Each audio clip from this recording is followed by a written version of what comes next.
오늘은 너희는 이렇게 기도하라. 그 기도의 복음 15번째 시간입니다. 오늘은 이제 지난 시간에 이어서 12절 말씀 마지막으로 살펴보려고 합니다. 우리 12절 말씀 한 목소리로 다시 한번 봉독하겠습니다. 우리가 우리에게 죄 지은 자를 사하여 준 것 같이 우리 죄를 사하여 주시옵고. 아멘. 바로 이전 시간에 우리는 이 12절 말씀의 이 앞부분, 우리가 우리에게 죄 지은 자를 사하여 준 것 같이, 바로 이 부분에 주목해서 하나님의 말씀을 함께 나누었죠. 적어도 이 말씀의 의미는 우리가 다른 사람을 용서해야 우리도 용서받을 수 있다, 그런 단순한 말씀이 아니라고 말씀드렸습니다. 그러니까요, 단순히 우리가 죄에서 용서받기 위해서는 다른 사람을 용서해야지만, 그것이 선행되어야지만, 그럼 우리의 노력과 우리의 선행이 있어야지만 우리 제사함의 은혜를 누릴 수 있다, 이런 말씀이 아니란 것입니다. 중간에 혹시 아멘 할까봐 제가 엄청 놀랐거든요.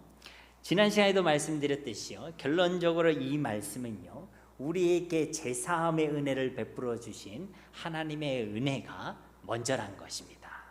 왜냐하면요, 우리가 다른 사람을 진정으로 용서할 수 있는 힘은요, 내게서 나오는 것이 아닙니다. 그거 혹시 인정하십니까? 예, 크게 아멘 하신 분은 있으신데, 그렇죠. 우리가 다른 사람을 진정으로 용서할 수 있는 힘은요, 내게서 나오는 것이 아닙니다. 참을 수는 있어요. 견딜 수는 있고 그럴듯하게 포장할 수는 있습니다. 그러나 진정 용서하고 그를 사랑하는 힘은 내게서 나오는 것이 아닙니다. 누구에게서 나옵니까? 바로 우리를 용서하신 하나님의 은혜와 하나님의 긍휼로부터 나오게 되는 줄 믿습니다. 즉, 자격 없는 우리를, 죄인된 우리를 영원히 용서해 주신 그 하나님의 은혜와 하나님의 긍휼을 경험한 사람만이 진정으로 다른 사람을 용서할 수 있고 다른 사람을 진정으로 사랑할 수 있다는 것입니다. 그러므로 내가 진정으로 다른 사람을 용서할 수 있다, 용서한다는 것은요, 내가 나에게 이런 하나님의 제사함의 은혜와 긍휼이 있다는 것입니다. 그것을 내가 확신하고 있다는 것이죠. 이렇게 하나님의 은혜로 제사함과 영원한 용서의 은혜를 이미 받은 사람, 그리고 우리에게 주신 이 예수님의 이름으로 우리의 죄를 자복하고 하나님께 회개할 때 하나님께서 반드시 용서해 주신다는 것을 확신하는 믿음의 사람, 이 사람만이요, 하나님의 제사함의 은혜를 받을 수 있습니다. 그래서요, 이와 같이 기도하는 거예요. 우리에게 죄 지은 자를 사하여 준 것 같이 우리 죄를 사하여 주시옵소서. 하나님의 은혜를 받지 못하고 이 하나님의 예수 그리스도에 대한 이 제사함에 대한 확신이 없는 사람은요, 죄 용서함을 받을 수가 없습니다. 그래서 이 얘기는요, 하나님의 은혜가 먼저라는 것이고 하나님을 믿는 믿음이 먼저임을 우리에게 말씀해 주고 있는 것입니다. 이런 확신과 이런 은혜를 누린 자만이 다른 사람을 용서할 수 있고 또 우리의 죄에 대한 하나님의 용서를 누릴 수 있음을 꼭 기억하시기 바랍니다. 그래서요, 우리에게도 다른 사람을 용서할 수 있는 은혜가 있기를 주님의 이름으로 축복합니다. 그래야 누가 먼저 행복하다 그랬습니까? 네, 내가 먼저 행복해요. 미움의 마음을 가지고 계속 살아보신 적 있으십니까? 혹 그게 현재 진행인 분이 혹시 계십니까? 그러면요, 행복할 수 없습니다. 맛있는 거 먹을 때 행복한데요, 다시 그 인간만 보면 다시 쑥 빠져나가요.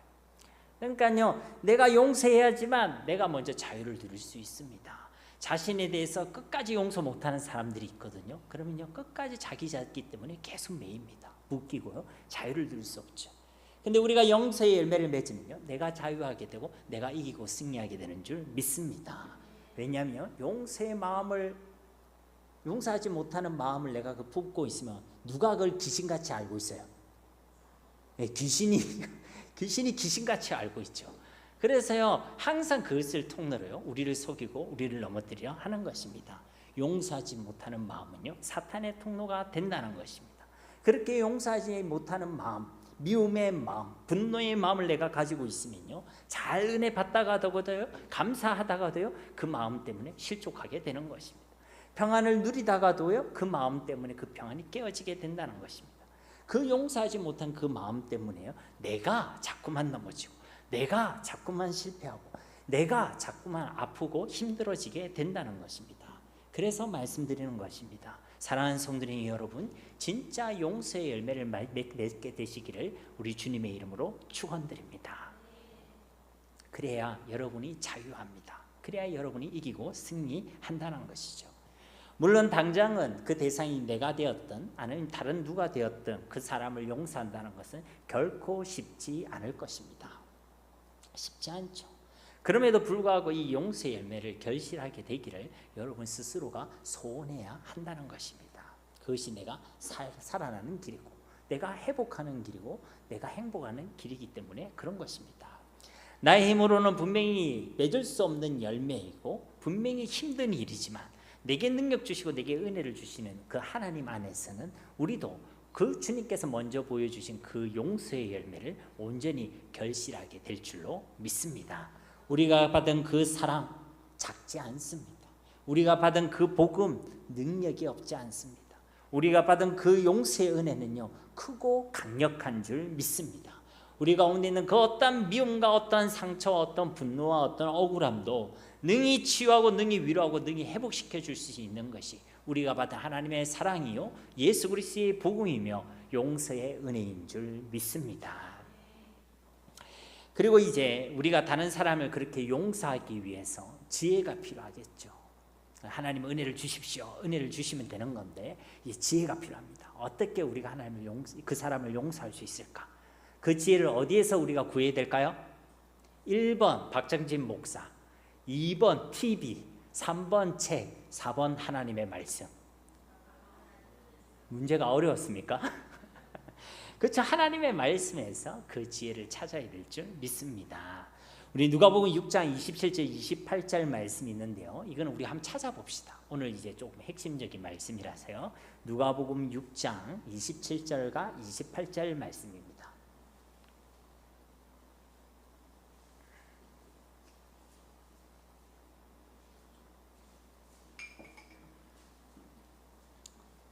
저도 고상한 거 한번 해보겠습니다. 다 찾으셨으면 아멘. 아직 찾으셔야 되나요? 자, 누가복음 6장 27절과 28절 두 절 말씀 우리 한 목소리로 하나님 말씀 봉독하겠습니다.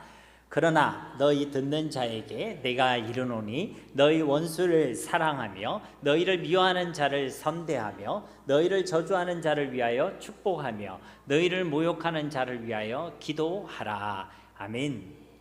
이 말씀 누가 하셨죠? 여러분 성경에 검은색으로 기록되어 있어요? 빨간색으로 기록되어 있어요? 그럼 누가 말씀하신 거예요? 예, 제가 엄청난 지식을 알려드리죠. 예수님께서 하신 명령의 말씀입니다. 뭐라고 말씀하고 계십니까? 원수를 사랑해라. 미워하는 자를 선하게 대해라. 그리고 우리를 저주하는 자를 축복해라. 모욕하는 자를 위하여 기도하라 라고 말씀하고 계십니다. 그리고 이거는요 그냥 허투루 말씀하시는 것이 아니라 명령으로 말씀하고 계신다는 것입니다. 사랑하는 성도님 여러분, 진짜 용서의 열매를 맺기를 소원하십니까? 아멘. 그렇다면요 이 말씀을 근거로 우리도 이 말씀에 하나하나씩 순종해 보면 좋을 것 같습니다. 어떻게 말입니까? 이 말씀을 역순으로 가장 먼저 너희를 모욕하는 자를 위하여 기도하라. 그 사람을 위하여 기도하시기 바랍니다. 일단요 다짜고짜 용서하고 사랑하고 하는 것은 힘들 수 있잖아요. 뭐부터 시작하냐면 기도부터 시작하라는 것입니다. 그 사람의 이름을 부르고 그 사람을 생각하고 그 사람을 떠올리며 그 사람을 위해서 그 사람의 연약함을 두고 기도하시라는 것입니다. 그리고요 그 사람을 위해서도 기도하시고 그 사람을 용서해야 될 나를 위해서도 기도하시기 바랍니다. 내가 그 사람을 용서할 수 있도록 하나님의 은혜와 긍휼을 구하시기 바랍니다. 가만히 있는다고 용서의 마음, 용서할 수 있는 힘과 능력이 생기는 것이 아닙니다. 하나님께 기도해야 된다는 것이죠.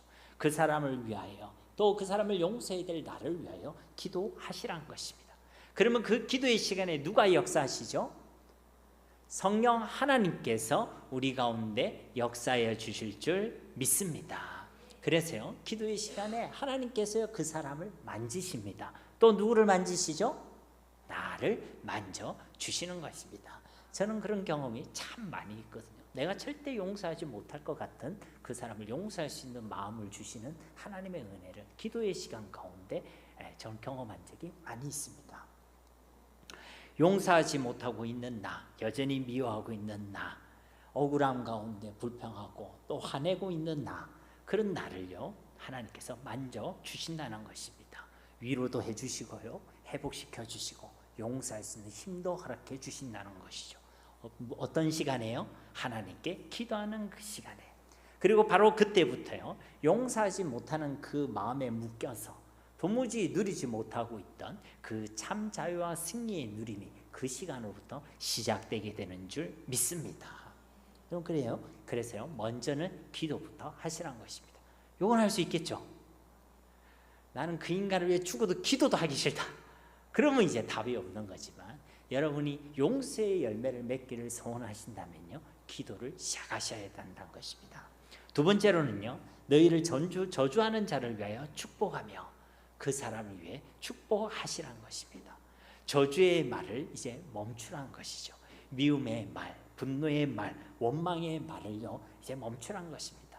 그 대상이 누가 되었든, 부모가 되었든, 형제가 되었든, 자녀가 되었든, 내 배우자가 되었든, 어디 이름 모를 그 인간이 되었든 그 사람을 향한 저주의 말을 이제는 멈추라는 것입니다. 그리고요, 그 사람을 위해 축복의 말을 입에 담으라는 것이죠. 우리는 자꾸만 미워하는 사람이 있으면 그렇게 얘기하지 않습니까? 뒤로 넘어지더라도 코가 깨지겠으면 좋겠다, 막 그리 얘기하시죠. 하는 일들은요 다 안 됐으면 좋겠다, 막 가다가도 꼬꾸라졌으면 좋겠다. 그렇게 저주하는 입술은요, 하나님의 백성이 기뻐하신, 하나님 백성이 담아야 될 그런 입술이 아닙니다. 하나님의 백성은요, 저주하는 말이 아니라 축복하는 말을 해야 될 줄 믿습니다. 그냥 꼭 자빠지기를 여러분이 생각을 한다면, 혹 자빠지더라도 예수님 믿게 해달라고, 어디가 아프더라도 온전한 예수님의 사람이 되게 해달라고, 에이 나쁜 인간아 그렇게 하지 마시고, 에이 하나님의 축복을 받을 사람아 라고 그 사람을 축복하시기 바랍니다. 마태복음 10장 12절 말씀에도 보면, 또 그 집에 들어가면서 평안하기를 빌라. 뭘 빌라고요? 평안하기를 빌라. 어떤 성에 가든지, 어떤 마을에 들어가든지, 누구를 만나든지 무엇을 빌라고요? 평안하기를 빌라. 제가 새벽 기도 때마다요, 또 이 수요일 기도 때마다 항상 먼저 축복의 말을 합니다. 오늘 새벽 기도에 나오신 우리 사랑하는 성도님들에게 하나님의 특별한 위로와 은혜와 축복이 있기를 축복합니다. 그렇게 항상 인사를 드리거든요. 그거 제가 그냥 시작하는 멘트로 하는 것이 아닙니다. 제게 이 말씀이 저한테 하나님의 말씀으로 들려졌고, 그 말씀에 제가 순종하는 것입니다. 제 딴에는요, 하나님의 말씀에 순종하는 겁니다. 여러분을 뵀을 때 오늘 우리 사랑하는 성도님들에게 평안과 축복이 임하기를 기도하는 마음으로 선포하고 있다는 것입니다. 물론 당연한 말이지만 제가 선포한다고 해서 그 복을 제가 주는 것은 아닙니다. 이 명령을, 이 말씀을 하신 하나님께서 약속하신 말씀대로 우리 가운데 복을 주시는 줄 믿습니다. 마태복음 10장 13절 말씀에도 보면요, 그 집이 이에 합당하면 너희 빈 평안이 거기 임할 것이요, 만일 합당하지 아니하며 그 평안이 너희에게 돌아올 것이니라. 그러니까 그렇게 평안을 빌고 축복을 하면요, 축복하는 자에게나 그 축복의 대상자에게나 하나님께서는 합당한 복을 내려 주신다는 것입니다. 그러므로 사랑하는 성도님 여러분, 우리가 아직 용서하지 못하고 있는 자가 있다면 꼭 그를 위해 기도하시고 나아가 그를 두고 축복하시기 바랍니다. 그것이요, 나와 그가 하나님의 축복을 누리는 길이 되는 줄로 믿습니다. 그리고 그 가정 가운데요, 이제 하나님께서 마음을 주시고 힘을 주시거든요. 마음을 주시고 힘을 주십니다. 그렇게 주시면요, 오늘 이 누가복음 6장 27절 말씀과 같이 미워하는 자를 선대하시기 바랍니다. 그 사람을요 선하게 대하시라는 것입니다. 나를 미워하는 자, 나를 힘들게 하는 자, 나에게 악하게 대하는 그를요 선하게 대하라는 것입니다. 로마서 12장 17절 말씀에도 아무에게도 악을 악으로 갚지 말고 모든 사람 앞에서 선한 일을 도모하라. 그러니까 악을 악으로 갚으라고 했습니까? 악을 선으로 갚으라고 그랬습니까? 예, 악을 선으로 갚으라. 그러니까 축복하라까지는요 굳이 그 사람 얼굴을 안 봐도 돼요. 그래서 할 수 있겠죠. 힘듭니까? 근데 축복하라까지는요 그 사람 굳이 내가 안 만나도 되기 때문에 하실 수 있을 거예요. 그런데 그 가정에 하나님 마음과 힘을 주셔야지만 그 사람을 선으로 대할 수 있습니다. 이거는요 직접적인 거거든요. 근데 하나님이 마음을 주시지 않으면 할 수 없는 겁니다. 하나님이 힘을 주시지 않으면 할 수 없는 것입니다. 누가복음 6장 35절 말씀에 보면요, 오직 너희는 원수를 사랑하고 선대하며 아무것도 바라지 말고 꾸어주라. 그리하면 너희 상이 클 것이요 또 지극히 높으신 이의 아들이 되리니 그는 은혜를 모르는 자와 악한 자에게도 인자하시니라. 그렇게 우리가 나에게 악하게 대하는 자를요 선으로 대하면 하나님께서 어떻게 하신다고요? 너희의 상이 클 것이니라. 너희의 상이 클 것이니라. 나는 내가 먼저 그 선하게 대하면 거의 죽을 것 같고 자존심도 상하고 더 억울해갖고 더 힘들 것 같지만 그렇지 않다는 것입니다. 하나님께서 우리에게 더 큰 상을, 더 큰 복을, 더 큰 위로와 더 큰 평안을 우리 가운데 허락해 주시는 줄 믿습니다. 그러니 비록 원수 같은 그 사람, 그 인간이라 할지라도 여러분 더 잘해 주시기 바랍니다. 혹 집에 같이 계시는 분이라면 더 맛난 밥도 사주시고 잘 차려주시고 칭찬과 격려도 많이 해주시고 더 많이 기도해 주시고 더 많이 축복해 주시기 바랍니다. 만약 믿지 않는 남편이 그렇다, 믿지 않는 내 가족이 그렇다 하면요 더욱더 선으로 대하시기 바랍니다. 여러분이 악으로 대하면요 그분은 죽어도 예수님 안 믿습니다. 날마다 볼 때마다 흘기고 밥 달라 했는데 짜증내고 뭐 이렇게 해달라고 했는데 막 네가 해라 해서 내가 뭐 밥 차리는 인간인가 막 이러고 그렇게 하면요 그 모습 보고 누가 예수님 믿겠습니까? 그러니까요 내 소중한 사람, 내 가까운 사람, 나의 가족이 그렇다면요 더 사랑으로 섬기고 선으로 대해야 된다는 것입니다. 더 이쁘게 대하고 더 칭찬하시고 더 격려하시고 더 기도하고 축복해야 한다는 것이죠. 아유 목사님 세상 말로 더러워서 못하겠습니다. 혹 그런 마음 품으신 분 계십니까? 그렇게까지 해야 되는 것입니까? 여러분 예수님을 생각해 보세요. 예수님은 우리를 위하여 영원한 용서를 베푸시기 위하여 저 십자가에서 죽기까지 하셨습니다. 죄인의 모습을 침뱉음을 당하고 뺨을 맞으셨어요. 채찍을 당하고 그 옆구리에 창에 찔리시기까지 하셨습니다. 그리고 우리 하나님께서는요 그 자격 없는 나를 사랑해 주신 것 같이 그 영혼도 진실로 사랑하고 계십니다. 그러니까요 우리가 그렇게 해야 한다는 거예요. 우리 역시도 그 영혼을 구원하기 위해서요 생명까지 드리지 못하더라도 그 사람을 선하게 대해야 할 줄 믿습니다. 그리고 바로 그것이요 우리가 그 사람을 용서하게 되는 그 능력을 경험하는 위대한 첫걸음이 되게 되는 것입니다.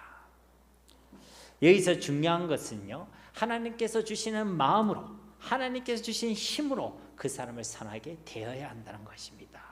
이 말은요 억지로 하지는 마시라는 것입니다. 왜냐하면요 이를 억지로 하게 되면 내가 더 힘들어집니다. 억지로 했는데 내가 선하게 됐는데 그 인간이 나한테 선으로 갚아줄까요? 악으로 갚아줄까요? 선으로 갚아주면 보람이라도 있지. 근데 대부분의 경우는요 꼭 이게 망망한 바다에 돌을 던지는 것 같이 느껴질 수 있습니다. 그러니까 내 힘과 내 마음과 내 의지와 내 노력으로 그것을 하게 되면요 금방 힘들어지고 지치게 됩니다. 그리고요 더 마음이 상합니다. 내가 이렇게까지 양보하고 이렇게까지 섬겼는데 어찌 니는 나한테 이렇게 하냐 이야 하면서 그 전보다요 더 미워하는 마음, 더 악한 마음이 나를 사로잡게 된다는 것이죠. 그래서요 말씀드리는 것입니다. 하나님께서 주신 은혜와 하나님 주신 힘으로, 하나님 주신 지혜로 그 사람을 선대하라는 것입니다. 적어도 저와 여러분 마음 가운데 나는 절대로 그 인간을 용서하지 않을 것이다 이런 마음은 가졌으면 안 된다는 것이죠. 우리 마음 가운데 용서할 수 있는 그 은혜의 자리와 용서의 능력을 간절히 소망하는 마음이 있어야 될 줄 믿습니다.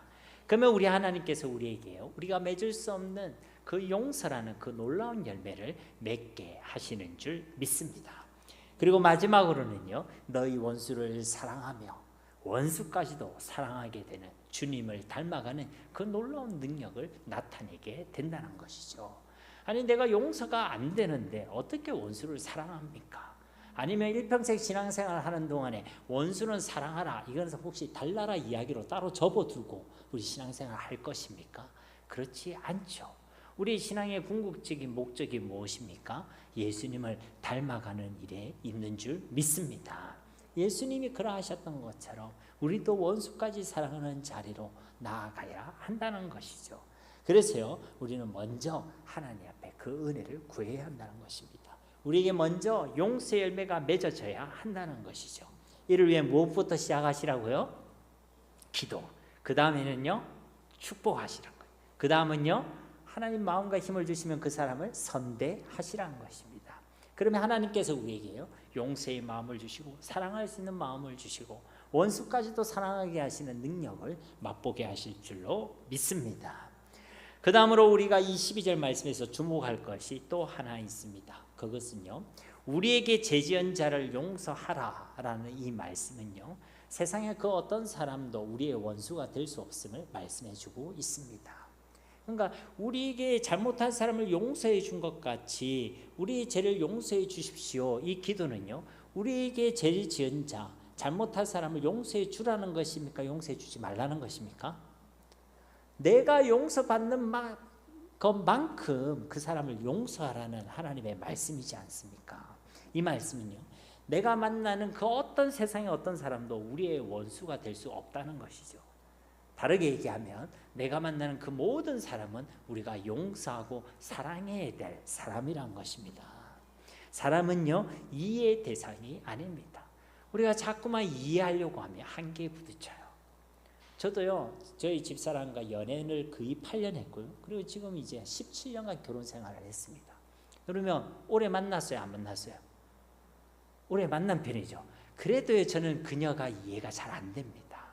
그래도 잘 이해가 안 돼요. 근데 이해를 내가 하고 있는 범위 내에서는요, 다 허용이 돼요.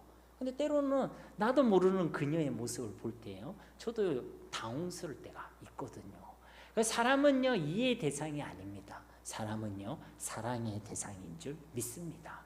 자꾸만 이해하려고 하면 부딪히는 거예요. 근데 사랑하려고 보면요, 다 이쁘고 다 좋은 겁니다. 심지어는 하품을 해도 예뻐요. 그렇죠? 예, 눈곱이 끼어 있어도 예쁩니다. 부시시해도 예쁘죠. 왜 그렇습니까? 눈곱기 그녀가 진짜 예뻐서 그렇겠습니까? 아니요, 사랑해서 그렇다는 거예요. 근데 미움의 마음을 가지면 아무리 예쁘고 찍어 발라도 밉상인 거예요. 예쁘게 웃고 있어도 밉상인 거예요. 그러니까요, 사람은요, 이해의 대상이 아니라 사랑의 대상이란 것입니다. 우리가 만나는 모두는요, 합행해야 할 대상입니다. 미움의 대상이 아니라 용서의 대상이라는 것을 우리는 기억해야 될 줄 믿습니다. 그 이유가 무엇입니까? 하나님께서 그 영혼을 사랑하시기 때문에 그런 것입니다. 천하보다 생명보다 더 사랑하고 계시기 때문에 그렇다는 것이죠. 기회가 있을 때마다 말씀드리지만 우리의 진정한 원수는요, 그 사람이 아닙니다. 우리 가운데 있는 진정한 원수는 우리 가운데 있는 악한 본성이고, 그 본성을 끊임없이 자극하여 우리를 유혹하는, 우리를 시험하는 원수 마귀, 악한 사탄의 권세야말로 우리의 진정한 원수인 줄 믿습니다. 술 취한 사람은 엉뚱한 거 붙잡고 싸우잖아요. 그죠? 여러분 술을 안 취해봐서 잘 모르시는구나. 술 취한 사람들 보면요, 전봇대랑 싸우고 아스팔트랑 싸우고 나무 붙잡고 싸우는 사람들이 있습니다. 성경 우리에게 뭐라고 합니까? 술 취하지 말라. 오직 성령의 충만함을 받으라. 우리의 저희 대적이 누구인지를 정확히 알아야 한다는 거예요. 우리의 대적이 누구인지를 정확히 알아야 한다는 것입니다. 세상에 취했고 불신앙에 취했고 미움에 취해 있으면 우리는 엉뚱한 것을 붙잡고 살아갈 수밖에 없습니다. 우리는요, 하나님의 성령으로 충만해야 될 줄 믿습니다. 은혜로 충만해야 될 줄 믿습니다. 그러면요, 우리의 대적이 누구인지를 알게 됩니다. 사람으로 씨름하지 않습니다. 상황과 환경의 문제를 가지고 씨름하지 않습니다. 우리의 원수마귀 악한 사탄과 우리에게 있는 그 제약을 놓고 우리는 씨름하게 되는 줄 믿습니다. 요한복음 3장 17절 말씀에 보면요, 하나님이 그 아들을 세상에 보내신 것은 세상을 심판하려 하심이 아니요 그로 말미암아 세상이 구원을 받게 하려 하심이라. 주님이 이 땅에 오신 목적은요, 사람을 원수로 대하기 위해, 사람을 심판하기 위해서가 아니란 것이죠. 도리어 그들을 생명을 다해 사랑하시기 위하여, 그들을 구원하시기 위하여 주님이 이 땅에 오신 줄로 믿습니다. 마귀의 일을 멸하려 하시기 위하여 이 땅에 오신 줄 믿습니다. 그래서 우리는요, 싸움의 대상을 정확히 알고 싸워야 한다는 것이죠. 적어도요, 우리가 만나는 그 모든 사람들은 우리의 원수가 될 수 없음을 꼭 기억하시기 바랍니다. 마지막으로 이 12절 말씀을 통해 함께 살펴볼 부분은요, 예수님께서 이 기도를 가르쳐 주실 때 나의 죄를 사하여 주소서라고 말씀하시지 않으셨습니다. 뭐라고 말씀하셨죠? 우리의 죄를 사하여 주소서. 우리의 죄를 사해 달라고 그렇게 기도를 가르쳐 주셨다는 것입니다. 사랑하는 성도 여러분, 우리 인생들은요, 사람을 가만히 보면 나와 너를 구별하기를 좋아합니다. 나와 너 혹은 나와 그들 사이에 시비를 가리는 것을 좋아한다는 것이죠. 내가 잘못한 것은 이것이고 당신이 잘못한 것은 이것이고 이렇게 시비를 가리는 게 굉장히 중요하다고 생각한다는 것입니다. 그래서 자꾸만요, 이것은 네 죄다, 이것은 당신의 죄다, 이것은 그 사람의 죄다, 이것은 내 잘못이 아니다, 이렇게 이야기하기를 좋아한다는 것입니다. 그런데 우리 주님께서는요, 그것을 네 죄, 내 죄, 그의 죄, 그녀의 죄가 아니라 우리의 죄라고 고백하기를 원하십니다. 여러분, 그게 혹시 억울하십니까? 역시 우리 주님을 생각해 보십시오. 우리 주님에게는요, 아무런 죄가 없었습니다. 그는 하나님이셨습니다. 죄가 없으신 사람이셨습니다. 그런데 우리 죄를 위하여 친히 그 죄를 담당하시기 위하여 저 십자가에서 우리를 대신하여 죽으셨습니다. 우리의 죄를 외면하시지 않으셨다는 것입니다. 우리의 죄라고 나 몰라라 하지 않으셨다는 것입니다. 너희들의 죄라고 그렇게 우리에게 책임을 전가하시지도 않으셨다는 것입니다. 우리의 죄를요, 외면하시지 아니하시고 우리의 죄를 대신 짊어지시고 우리의 죄를 위하여 저 십자가에서 죽으셨다는 것입니다. 느헤미야서 1장 2절에서 6절 말씀에 보면요, 느헤미야의 기도가 기록되어져 있습니다. 2절 말씀에 보면 내 형제들 가운데 하나인 하나니가 두어 사람과 함께 유다에서 내게 이르렀기로 내가 그 사로잡힘을 면하고 남아있는 유다와 예루살렘 사람들의 형편을 물은즉. 이게 누구의 기도죠? 기원전 5세기경의 인물 바로 느헤미야 선지자의 기도입니다. 이 기도의 내용을 보면 내가 그 사로잡힘을 면하고 남아있는 유다와 예루살렘 사람들의 형편, 이런 표현이 나오죠. 당시에는 어떤 상황이냐면 바벨론 포로되었던 이스라엘 백성들이 이제 예레미야의 그 예언의 말씀대로 수룹바벨과 함께 1차 포로 귀환을 하게 되죠. 그래서 예루살렘과 함께 지금 귀환한 그런 상황입니다. 근데 그들을 딱 보니까요, 그들의 형편이 지금 좋다 안 좋다? 안 좋다는 거예요. 3절 말씀에 보면 그들이 내게 이르되 사로잡힘을 면하고 남아있는 자들이 그 지방 거기에서 큰 환난을 당하고 능욕을 받으며 예루살렘 성은 허물어지고 성문들은 불탔다 하는지라. 그러니까 그들은 큰 환난을 당하고 있고 능욕을 받고 또 그들을 보여줄 이 성은요, 허물어져 있고 성문은 부서져 불타 있고 자신의 민족들이 지금 큰 어려움을 당하고 있다는 것입니다. 이때 느헤미야가 어떻게 했습니까? 그들의 민족이 저 먼 곳에 팔레스틴 지역에서 지금 큰 어려움을 당하고 있는 그런 상황인데 이때 느헤미야가 어떻게 했습니까? 4절 말씀에 보면 내가 이 말을 듣고 앉아서 울고 수일 동안 슬퍼하며 하늘의 하나님 앞에 금식하며 기도하여. 즉 자신의 민족의 그 어려움, 나라가 직면한 그 위기, 그 안타까움을요, 느헤미야는 결코 외면하지 않았다는 것입니다. 여러분, 느헤미야가 어떤 사람입니까? 혹시 느헤미야의 직업을 아십니까? 성경에는요, 술간원이라고 표현하고 있습니다. 그 당시 술간원은요, 당시 그냥 술을 따라주는 그런 시종이 아닙니다. 그 술에 독이 들어있는지 안 들어있는지 이걸 확인하는 사람이고요, 술들을 따르는 그 자리에 왕과 가까이 있고 내밀한 관계 속에서 왕과 담소를 나누는 그런 사람입니다. 왕의 그런 식사들을 확인하는 사람이고 왕의 침실의 안전을 또 검사하는 사람이죠. 그러니까 쉽게 말하면요, 아주 고위 공무원을 했다는 것이죠. 오늘날 치면요, 대통령의 비서실에 일하는 그런 사람이라고 생각할 수 있습니다. 제가 왜 이걸 이야기하냐면요, 느헤미야는 지금도 잘 살고 있는 사람이에요. 아쉬울 것이 없는 사람입니다. 꽤 괜찮은 삶을 지금 살아가고 있는 사람입니다. 그래서요, 사실은요, 저 멀리 먼 땅에 자기 민족이 아프든지 말든지 굳이 그것을 신경 쓸 필요가 없는 사람이에요. 그런데요, 그는 민족의 위기를 못 본 채 하지 않았습니다. 자신과 민족과 동포들이 겪는 그 어려움을요, 외면하지 않았습니다. 당신들이 겪고 있는 그 환난, 당신들의 어려움이라고 그렇게 책임을 전가하지 않았습니다. 어떻게 했습니까? 자신의 어려움으로, 우리가 함께 겪는 환난으로 받아들였다는 것이죠. 그래서 그는요, 그 소식을 듣자마자 울었습니다. 울었어요. 수일 동안 슬퍼하고 하늘의 하나님께 금식하여 기도했습니다. 간절히 기도했다는 거예요. 어떤 내용으로 기도했습니까? 5절과 6절 말씀에 보면요, 이르되 하늘의 하나님 여호와 크고 두려우신 하나님이여, 주를 사랑하고 주의 계명을 지키는 자에게 언약을 지키시며 긍휼을 베푸시는 주여 간구하나이다.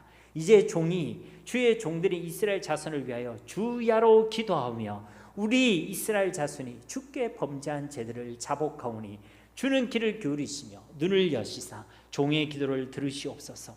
나와 내 아버지 집이 범죄하였습니다. 어떤 내용으로 기도하고 있습니까? 하나님이여, 우리 이스라엘 자손이 주께 범죄한 죄들을 자복합니다. 우리의 죄를 자복하오니 우리의 죄악을 용서하여 주옵소서. 그렇게 기도하고 있다는 거예요. 예수님이 가르쳐 주신 그 기도의 내용대로 우리의 죄악을 용서해 달라고 기도하고 있다는 것입니다. 나라의 죄악을 자신의 죄악으로, 민족의 죄악을 자신의 죄악으로, 그래서 우리의 죄악을 용서해 달라고 그렇게 간구하고 있다는 거예요. 누가 말입니까? 이 느헤미야가. 이 느헤미야의 기도의 신앙과 그 기도의 삶이 바로 저와 여러분의 기도의 삶과 또 삶의 내용이 되어야 할 줄 믿습니다. 우리 역시도요, 이 나라의 부족함과 이 민족의 죄악을 두고요, 안타까워하는 마음이 있어야 돼요. 나라에 대한 소식과 나라에 대한 아픔, 나라에 대한 죄악들을 우리가 들었을 때, 우리도 그 소식을 들었을 때 이 예레미야처럼요, 눈물을 흘리고 통회하고 금식하여 간절히 기도할 수 있는 그런 마음이 있어야 한다는 것입니다. 나라를 그냥 욕하고 민족을 원망하고 우리나라 사람 안 된다 막, 우리 사람 글러먹었다 막, 그렇게만 하는 자들이 아니라, 마치 나는 아닌 것처럼 얘기하는 자들이 아니라, 그것이 우리의 부족함으로 또 우리의 죄악으로 그것을 나의 품으로 끌어안을 수 있는 자들이 되어야 한다는 것입니다. 그래서 나라의 죄악과 이 민족의 죄악을 두고 우리의 죄를 용서해 달라고, 우리의 부족함을 불쌍히 여겨 달라고 그렇게 기도하는 자들이 진짜 하나님의 백성들인 줄 믿습니다. 나는 먹고 살만하니까 이 나라의 죄악에 대해서 무감각한 거, 하나님 기뻐하신 거 아닙니다. 난 그래도 이만큼 살았으면 되었으니까 나라가 어떻게 되든지 말든지, 다음 세대가 어떻게 되든지 말든지, 한국교회가 어떻게 되든지 말든지, 그렇게 외면하고 무관심하고 남일로 생각하는 것은요, 결코 하나님이 기뻐하시는 것이 아닙니다. 내 사는 것이 바빠서, 먹고 사는 것이 바빠서 그렇게 내 삶에만 집중하고 있어서 우리 주변을 보지 못하고 나라와 민족을 생각하지 못하는 것, 그것도 하나님께서 기뻐하시는 일이 아니란 것입니다. 세상 사람은요, 자기밖에 모르죠. 세상 사람은 네 죄, 내 죄, 네 잘못, 내 잘못을 구별하고 계속 따지지만 우리 그리스도인들은 그런 시비를 가리는 자들이 아닙니다. 왜 시비를 가립니까? 우리는 그 모든 것을 우리의 죄악으로 품을 수 있는 긍휼의 마음, 주님의 마음이 우리 가운데 있어야 될 줄 믿습니다. 그래서 우리 주님께서 가르쳐 주신 그 기도의 내용대로 우리의 죄를 사하여 달라고 그렇게 간구하는 저와 여러분이 되시기를 간절히 소망합니다. 그러므로 다시 말씀드리지만요, 그 사람의 죄가 아닙니다. 우리의 죄입니다. 그 사람의 연약함이 아닙니다. 우리의 연약함입니다. 우리의 공동체와 그 교회의 죄가 아닙니다. 우리의 죄고 우리의 연약함입니다. 어떤 교회를 욕할 필요 없고 어떤 목사님과 어떤 성도를 욕할 필요가 없습니다. 우리의 죄악이고 우리의 부족함이고 우리의 연약함입니다. 이 나라의 악함, 이 나라의 부족함, 대통령과 정당과 국회의원들의 죄악과 부족함이 아닙니다. 우리의 죄악이고 우리가 기도하지 않아서 그런 것이고 우리가 깨어있지 않아서 그런 것입니다. 그렇게 우리의 죄악으로 여기는 사람은요, 적어도 그 입술에 원망과 불평과 욕을 담지만은 않습니다. 우리라고 생각하면요, 사실은 자기 얼굴에 침뱉기 아닙니까? 남이라고 생각하니까요, 계속 욕하고 원망하고 불평하는 거예요. 우리의 죄로 여기는 사람의 입술은요, 원망과 불평과 욕이 아니라 기도하게 되어 있는 줄 믿습니다. 기도하게 되어 있다는 거예요. 하나님의 은혜를, 하나님의 긍휼을 구하게 되어 있다는 것입니다.